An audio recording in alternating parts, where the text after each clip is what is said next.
AC/DC were on top of the world and the charts when they decided to clean house for the raw, back-to-basics flick of the switch.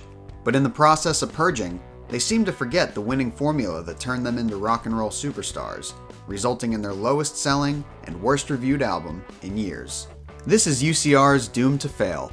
Give us your thoughts on Flick of the Switch. Is it a hidden gem or better left forgotten? Let us know in the comments, and stay tuned for more UCR deep dives on classic rock albums that were doomed to fail. AC/DC triumphed over tragedy at the dawn of the 80s, replacing late frontman Bon Scott with Brian Johnson and releasing the world-conquering Back in Black and its chart-topping successor, For Those About to Rock. These albums kept the band on the road for nearly 2 years straight, and when they finally regrouped to plan their next move, they decided it was time for a change. The biggest change was the dismissal of producer Mutt Lange, who had worked on AC/DC's last 3 albums, starting with their 1979 commercial breakthrough, Highway to Hell. The absence of Lange's studio wizardry meant the band members were left to their own devices while making Flick of the Switch, recording 10 new songs in less than a month and producing the LP themselves. They drove home the stripped-down aesthetic with a stark white album cover featuring a pencil sketch of guitarist Angus Young flipping a giant switch. "We wanted this one to be as raw as possible," Young told Guitar World.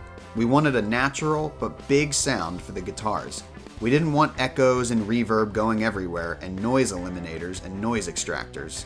Unfortunately, this back-to-basics approach meant that Flick of the Switch lacked many of the sky-high hooks and sonic flourishes that made their last 3 albums so wildly successful.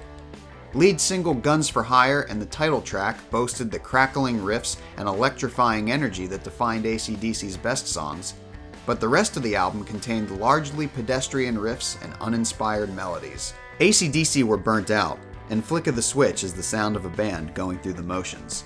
To make matters worse, the band also fired drummer Phil Rudd halfway through the recording process due to his drug and alcohol abuse, eventually replacing him with future Dio drummer Simon Wright. It wasn't the happiest of albums, band engineer Tony Platt told Jesse Fink in his 2013 biography, The Youngs, the brothers who built AC/DC. There were all sorts of tensions within the band. They were all pretty knackered by that point. It was the album that copped the backlash, really. AC/DC released Flick of the Switch on August 15th, 1983.